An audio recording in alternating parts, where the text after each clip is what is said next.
Nepasitenkinkite pavieniais pamurmėjimais Dievui ar atsitiktinėmis maldomis, tikėdamėsi, kad jis išklausys. Na, gal išklausys, o gal ir ne. Kaip pasakys draugai? Užmegzkite rimtus santykius su Dievu. Nuostabiausia krikščioniškame gyvenime yra tai, kad mes galime turėti artimą asmeninį ryšį su Dievu per jo sūnų Jėzų Kristų. Tokį ryšį, kai jis dalyvauja ir veikia mūsų kasdienime gyvenime. Šiandien teologijos mokslų daktaras Čarlzas Stenlis kalbės apie jaudinantį pasitikėjimą Dievu. Tikėjimas glūdi pačioje krikščioniško gyvenimo šerdyje. Iš tiesų, visas mūsų gyvenimas pagristas tikėjimu. Mes tikime, kad Dievas yra mūsų kūrėjas ir šios visatos aukščiausiasis valdovas. Tikime, kad Jėzus Kristus, jo viengimis sūnus, būdamas šventas ir be nuodėmės, atėjo į šį pasaulį pirmiausia mirti ant kryžiaus, pralieti savo kraujo ir visiškai sumokėti skolos už mūsų nuodėmes. Jis mirė, kad kiekvienas, kuris tiki jo auka ir pasitiki juo, galėtų būti išgelbėtas. Tikime, kad jei išpažinsime savo nuodėmes Dievui, jis mums atleis. Tikime, kad patikėję Jėzumi kaip savo asmeniniu gelbėtoju esame amžiams išgelbstimi. Jis mums suteikia amžinojo gyvenimo dovaną, amžiną saugumą. Tikime, kad mūsų vardai įrašyti avinėlio gyvenimo knygoje. Tikime, kad vieną dieną Jėzus Kristus sugrįš pasiimti savųjų. Visa širdimi tikime, kad kai paliksime šį kūną, būsime su Viešpačiu. Gyvename tikėjimu ir mirštame tikėjimu. Tikėjimas yra svarbiausias dalykas, tačiau daug žmonių šiuo klausimu patiria tikrų sunkumų. Ar atkreipėte dėmesį, kaip kartą, o tiksliau keletą kartų, savo mokiniams Jėzus pasakė: kodėl suabejojote mažatikiai? Tie, kurie vaikščiojo su Jėzumi, taip pat dažnai juo suabejodavo, net po jo prisikėlimo. Kartais taip atsitinka ir mums. Abejojame juo dėl maldose prašomų dalykų. Abejojame dėl to, ko prašome, kad Dievas padarytų. Meldžiamės, niekas neįvyksta ir galvojame, kodėl? Taip yra dėl labai konkrečios priežasties. Mes negyvename tikėjimu. Dažnai žmonės galvoja, kad Dievas yra kažkur ten toli, tačiau tai netiesa. Krikščionis jaudina ir džiugina žinia, jog Dievas yra mūsų gelbėtojas, viešpats, šeimininkas ir visatos aukščiausiasis. Labiausiai jaudinantis dalykas yra tai, kad per jo sūnų Jėzų Kristų galime turėti asmeninį, intimų ryšį su šventuoju Dievu, kad galime priartėti prie jo. Galime kreiptis į jį ir jis mus išgirs. Jis atsakys į mūsų maldą, patenkins poreikius ir daugelį širdies troškimų. Jis visada šalia. Nesvarbu, koks bebūtų mūsų poreikis ar troškimas, tol, kol prašome pagal Dievo valią, jis mielai atsilieps į mūsų maldas. Tačiau kai kurie žmonės to artumo niekaip nepatiria. Jie tiesiog meldžia šio bei to vildamiesi, kad Dievas ką nors padarys. Atsiverskime vieną gerai žinomą šventojo rašto vietą. Turbūt daugybę kartų ją girdėjote. Apaštalas Paulius sakė, jog Senajame testamente užrašyti Dievo žodžiai buvo skirti tam, kad pamokytų mus kai kurių principų ir pamokų. Taigi pasižiūrėkime į vieną labiausiai jaudinantį Senojo testamento įvykį. Atsiverskime Samuelio 1 knygą 17 skyrių. Čia pasakojama apie piemenį Dovydą. Tėvas jam įdeda maisto, kad šis nuneštų broliams, tarnaujantiems karaliaus Sauliaus kariuomenėje. Nuo 20 eilutės skaitome. Kitą rytą Dovydas atsikėlė anksti, palikęs avis pas sargą, paėmė maistą ir leidosi į kelionę, kaip jam buvo paliepęs Jesė. Jis pasiekė stovyklos užkardą tuo metu, kai kariai stojo į kovos gretas, šaukdami kovos šūkį.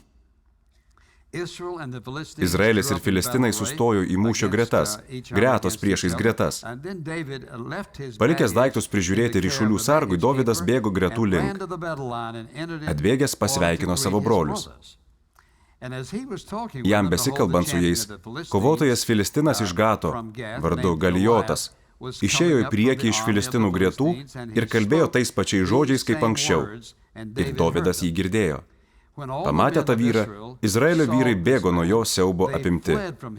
Visa Izraelio armija buvo mirtinai išsigandusi. Tuomet vieni kitiems Izraelio vyrai sakė, ar matote tą išeinantį iš gretų vyrą, jis išeina mesti iššūkį Izraeliui.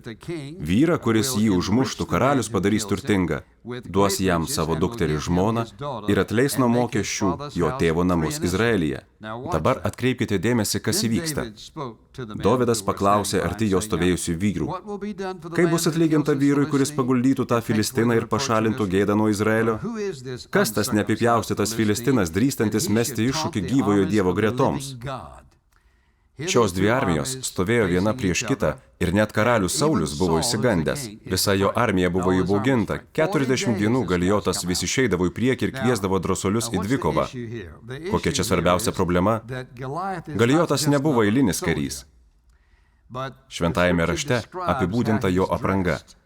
Norėdamas apsaugoti savo kūną, jis užsidėjo varinį šalmą, vilkėjo 60 kg sveriančių šarvus, pagamintus iš vario plokštelių. Ginkluotas kardu, jis išeidavo į priekį ir priekaištaudavo Izraelio žmonėms bei jų Dievui. Jei jūsų Dievas yra viešpats, kodėl neateinate ir nekovojate už jį? Provokuodavo Galijotas. Visa tai vyko tada, kai Dovydas atėjo aplankyti savo brolių. Jis išgirdo, kaip Galijotas tyčiojasi iš Izraelio karių ir paklausė, kas tas neapipjaustytas Filistinas, drįstantis mesti iššūkį gyvojo Dievo gretoms? Dovydas pasiryžo su juo kautis. Kaip jis pasirengė kovai? Užuot ėjęs mankštintis, jis nusileido prie upės vagos ir susiradęs 5 gludžius akmenis įsidėjo į piemens maišelį. Tuomet žengė pirmyn, laikydamas rankoje piemens lazdą. Tai matyti iš Galijoto reakcijos. Jaunasis piemuo išėjo truputį į priekį, pakankamai, kad Galijotas pamatytų. Filistinų milžinas nustebo. Kas čia dabar? Jis sakė, argi aš šuva? Filistinas keikė, paklausykite, jis keikė Dovydą savo dievais. Kai žmonės keikia savo dievais, man nereikia jums pasakoti, kaip tai skamba ir kokius žodžius jie vartoja. Eik šen, sakė Filistinas Dovydui, kad galėčiau tavo kūną atiduoti padangių paukščiams ir laukų žvėrims. Taigi stovi iki dantų ginkluotas milžinas, kaip koks robotas transformeris, ir plūstasi, pasakodamas, kaip ketina sudoroti piemenį. O ką atsako iš pažiūros beginklis Dovydas? Skaitykime toliau. Bet Dovydas atsakė Filistinui, tu ateini prieš mane su kalaviju, ietimi ir durklu, o aš, vardu galybių viešpaties, Izraelio gretų Dievo, kuriam tu metei iššūkį. Dovydas Galijotui sakė, tu pasikliauji savo ginkluote, o aš Dievu. Jis kalbėjo, šiandien viešpats įduos tave man į rankas, aš tave užmušiu ir nukirsiu tau galvą, o Filistinų stovyklos lavonus atiduosiu padangių paukščiams ir laukų žvėrims. Visa žemė žinos, kad yra Dievas Izraelyje. Visa ši bendrija žinos, kad viešpats gali išgelbėti be kalavijo ir ietės, nes mūšis yra viešpaties ir jis atiduos jūs mums į rankas. Kitoje eilutėje parašyta. Filistinų vėl pajudėjus Dovydo link, Dovydas skubiai pabėgėjo gretų link Filistino pasitikti. Tikriausiai tai Galijotui buvo truputį netikėta, nes jis galvojo, kad jam artėjant prie Dovydo, šis kuo skubiausiai spruks. Bet užuot sprukęs, Dovydas bėgo jo link. Atkreipkite dėmesį, kad Dovydas bėgo iki tam tikros vietos. Jo link artėjo iki dantų ginkluotas milžinas ir dar šio skydnešys. O Dovydas buvo ginkluotas tik lazda. Numetęs ją šalin, pasiėmė savo svaidyklę, įdėjo į ją akmenį. Tai matydamas, milžinas tikriausiai juokėsi.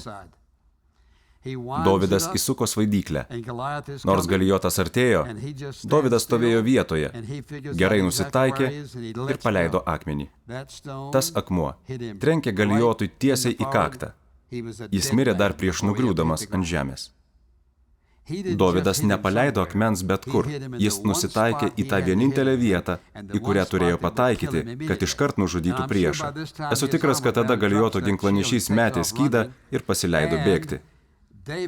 Dovydas priėjo, ištraukė Galijoto kardą iš makšties ir nukirto jam galvą. Pasakysite, iš kur tai žinai? Žinau, nes jie visada taip elgdavosi. Jis norėjo, kad filistinai žinotų, jog ši kova baigta. Natūralu, kad priešai pradėjo bėgti ir Izraelio armija vijosi juos šluodama po vieną. Taip Dovydas nugalėjo Galijotą ir visą filistinų armiją. Galbūt kas nors pasakys, šią istoriją esu skaitęs daugybę kartų ir visą tai suprantu. Bet kas lėmė Dovydo pergalę? Ogi štai kas. Kai Dovydas išgirdo, ką tas milžinas kalbėjo, šaipydamasis iš gyvojo Dievo Jehovos, jis viską suprato. Buvo rizikuojama šventojo Dievo armija ir paties Dievo reputacija. Taigi Dovydas suprato, kas čia vyksta. Jis suprato ir tai, kad Saulius ir visa jo armija bijo. Ir jis įvertino Galijotą. Dovydas pamatė tai, ko niekas kitas nematė. Visi kariai galvojo vien apie tai, koks Galijotas ginkluotas, koks jis aukštas, beveik 3 metrų. Juos gąsdino tai, ką jie matė, nes nieko daugiau negalėjo įžvelgti.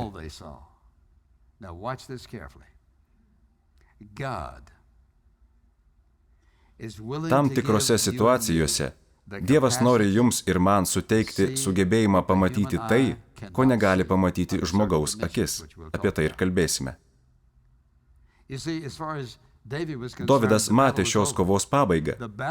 Ji buvo užbaigta dar prieš jam nueinant prie upelio pasirinkti 5 akmenų.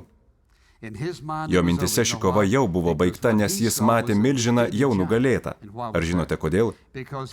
Dovydas žinojo, kad kovos prieš tą, kuris šaiposi iš gyvojo Dievo. Dovydas žengė pirmyn, absoliučiai tikėdamas, jog apgins visagalio Dievo vardą. Jis nežiūrėjo į Galijoto ginklus, bet žvelgė giliau. Jis nežiūrėjo į savo ginklus. Nesiklausė visų tų drąsių ginkluoto Galijoto kalbų. Dovydas šį milžiną regėjo jau negyvą. Jis matė tai, ką Dievas leido jam pamatyti. Matė tai, ko plika akimi nepamatysi, o Galijotas vis dar ėjo jo link. Dovydas matė Galijotą negyvą. Jis matė, kaip jam pataiko akmuo, taikinio dydis buvo maždaug 15 cm.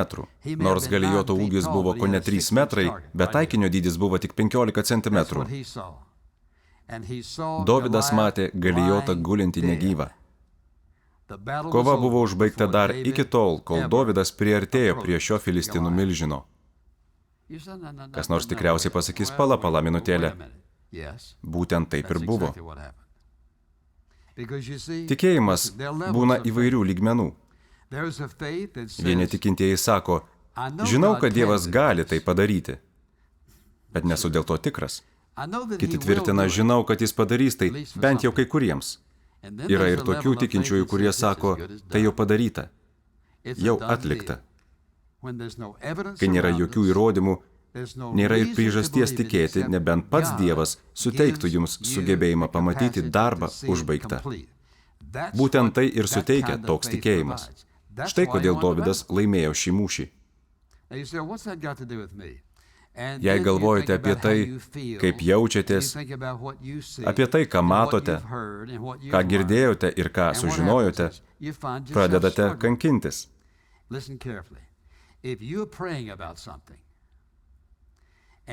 Jei dėl ko nors meldžiatės ir nepasitikite Dievu, tarsi sakote, na, žinau, kad jis gali ir galbūt tai padarys. Toks požiūris nėra geras. Kol jūs taip meldžiatės, tai nėra tikėjimas, nes vis dar nerimaujate. Tai žodžiais tariant, žinau, kad jis gali. Žinau, kad jis padarys, bet vis vien truputį nerimauju. Tai rodo, kad ne visiškai juo pasikliaujate. O, aš pasitikiu juo. Ne, jūs ne visiškai pasitikite. Jei ko nors prašau Dievo ir dėl to jaudinuosi bei nerimauju, tai ne visiškai juo pasitikiu. Argi Dievas meluotų? Ne. Pasakysite, bet gal aš negerai prašau. Jei klystate dėl to, ko prašote, tai Dievas parodys jums šią klaidą ir padės jums ją ištaisyti. Dievas nieko neslepia. Kitaip tariant, jis nori, kad žinotumėte tiesą apie tai, kas vyksta jūsų gyvenime. Ir jei kokį nors klausimų nuoširdžiai siekite sužinoti jo valią, tai jis jums parodys. Galbūt kas nors sako, žinau, kad prašiau ir manau, kad žinau, ką jis pasakė. Bet kartais žmonės netiki Dievu, net jei jis užrašytų savo valią aukso plokštėse. Jie sako, net nežinau, ar to nusipelniau. Kas tada vyksta? Mes meldžiamės, bet ne visiškai juo pasitikime. Žinote kodėl? Nesvarbu, ko prašyčiau. Jei dėl šio dalyko visiškai juo pasitikiu, nustoju prašyti ir pradedu už tai dėkoti. Jau girdžiu keletą dejuojančių amen. Jei visiškai pasitikiu Dievu, nustoju prašyti ir pradedu už tai dėkoti.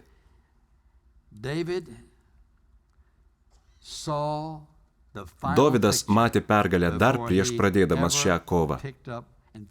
Iš tikrųjų, pergalę jis matė dar prieš nueidamas pas karalių Saulių. Jo akise tai jau buvo baigtas reikalas. Jis tiksliai žinojo, kas įvyks, nes visiškai pasitikėjo Dievu.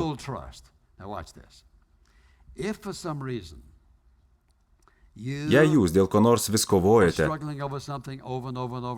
jei negalite suprasti, kas vyksta, o Dievas neatsako į jūsų maldas, noriu, kad atsimintumėte antrą dalyką. Kai negalime visiškai juo pasitikėti, tai įrodo, kad mūsų gyvenime yra tai, ko neturėtų būti. Kodėl negaliu visiškai juo pasitikėti? Jei jūsų gyvenime yra nuodėmė, negalėsite pasitikėti Dievu. Tuomet visada atsiras kokių nors trukdžių. Galite apsižvalgyti ir pasakyti, tai teisinga ir tai, ir čia. Bet va ten yra kartėlio, o ten neatleidimo. Ten truputis nesąžiningumo, o čia truputėlis apgaulės. Tai galite tęsti ir tęsti. Jei norite, kad Dievas apgaubtų jūs visą apimančią ramybę, kad jūsų gyvenime jis atliktų savo darbą, svarbiausias klausimas, ar visiškai juo pasitikite. Jei pasitikite, nesinervinate, nesijaudinate dėl to, kas atsitiks. Jei iš tiesų juo pasitikite, tiesiog gyvenate toliau. Pasitikėjimui svarbus du dalykai.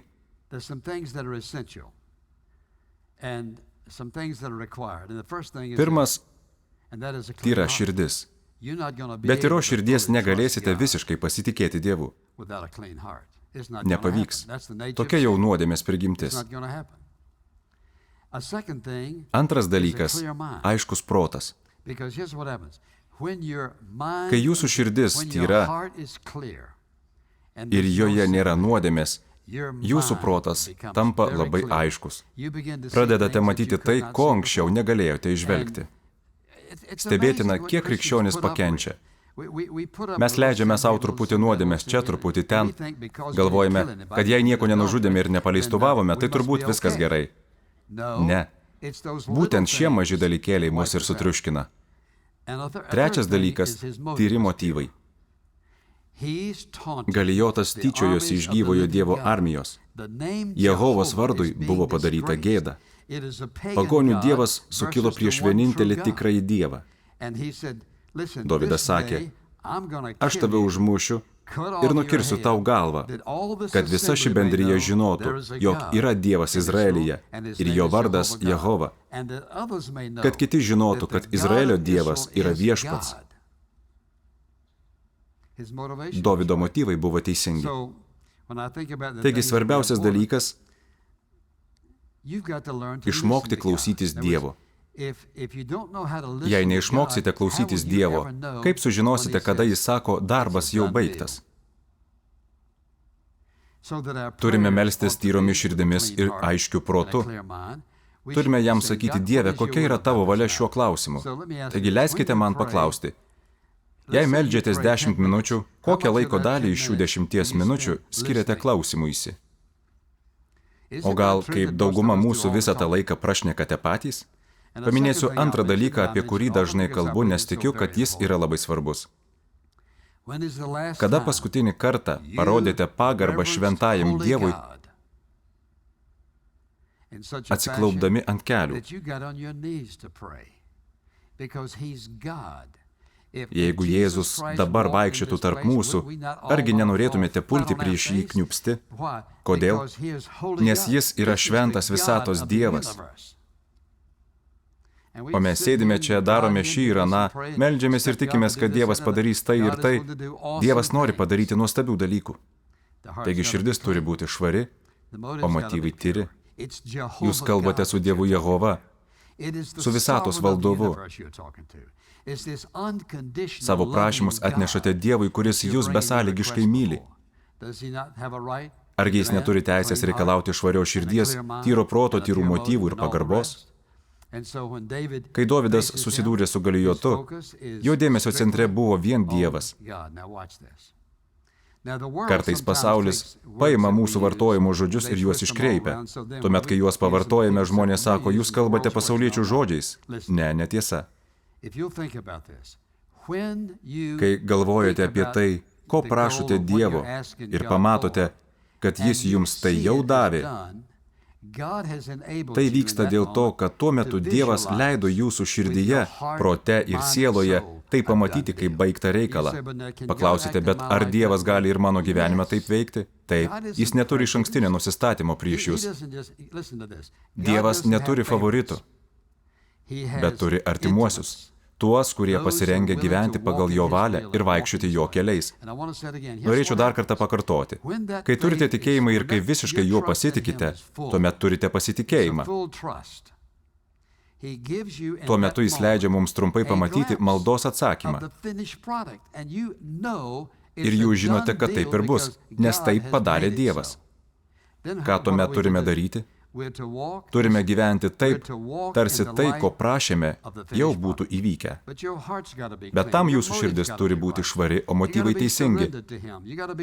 Turite būti pasišventęs jam. Turite būti pasirengęs laukti jo nustatyto laiko ir pasitikėti juo. Paklausykite, ar jis tai jums padarys? Taip, jis padarys. Jei žinote, kad prašote Dievo to, kas yra jo valia, tuomet, Dieve, suteik man sugebėjimo pilnai tavimi pasitikėti. Ar jis suteiks? Taip. Jis suteiks. Noriu mesti jums iššūkį. Nepasitenkinkite vien murmėjimu Dievui ir trupučiu maldos šen bei ten ir viltimi, kad jis tai padarys arba kad nepadarys, ir nesiklausykite, ką sako draugai. Surimtėkite savo santykiuose su Dievu. Labiausiai jaudinantis dalykas krikščionims yra tai, kad galime turėti artimą asmeninį ryšį su Dievu per jo sūnų Jėzų Kristų, per kurį jis kiekvieną dieną dalyvauja mūsų gyvenime. Noriu, kad Dievas jūsų gyvenime atliktų tai, ką žinau, kad jis trokšta atlikti. Jei tik tikėsite juo, jis tai atliks. Taigi turime tik du pasirinkimus. Tikėti juo arba abejoti. Tikėdami galime laimėti, o abejodami pralaimėsime. Viskas labai paprasta. Gal jūs nesate tikintis ir sakote, palūkėkite, o kaip visa tai veiks mano gyvenime? Jei nesate Jėzaus Kristaus sekėjas, tai neveiks. Štai nuo ko jums reikėtų pradėti. Turite šventam Dievui pripažinti savo nuodėmingumą. Prašykite, kad jis atleistų jums jūsų nuodėmes, remdamasis vienu dalyku. Faktu, kad jo sūnus Jėzus Kristus buvo nukryžiuotas, praliejo savo kraują už jūsų nuodėmes, visiškai sumokėjo jūsų nuodėmės skolą. Tuomet tai taps ir jūsų dalimi. Savo gyvenime tai galėsite pritaikyti tada, kai būsite pasiruošęs išpažinti savo nuodėmes ir sakysite, Viešpatie Jėzau, šiandien priimu tave kaip savo asmeninį gelbėtoją. Noriu, kad mano gyvenime įvykdytumei savo valią. Kai tik tai padarysite, tapsite Dievo vaiku. Kas tada įvyks? Jūs, kaip ir visi mes, pradėsite dvasiškai augti. Ar tai reiškia, kad jūsų tikėjimas iškart taps tobulas? Ne. Mums to reikia išmokti. Leiskite Dievui jūsų gyvenime statyti tiesą. Niekada nebūsite toks, koks buvote anksčiau. Jums tai reikia tik paprašyti. To jums ir meldžiu. Kad išmoktumėte visiškai pasitikėti Dievu ir matytumėte, kaip Jis veikia. Tėve, mes prisipildome dėkingumo galvodami, koks tu nuostabus. Galvodami apie tavo valią, apie tavo visagalybę, visko žinojimą, buvimą visur, tavo visavaldį vadovavimą ir kad nori turėti reikalų su tokiais kaip mes. Mano širdis lenkėsi prieš tave nuolankiai pasiduodama tavo nuostabiai valiai. Tegul ši tiesa giliai įsiskverbia į širdį kiekvieno, kuris dabar to klausosi. Tegul jiems nedaro įtakos netikintys arba abejojantis tikintieji. Tegul tikėsime, kad esi toks, koks sakaisi esas ir kad tau patinka atsakyti į mūsų maldas. Dėkoju tau Jėzaus vardu. Amen.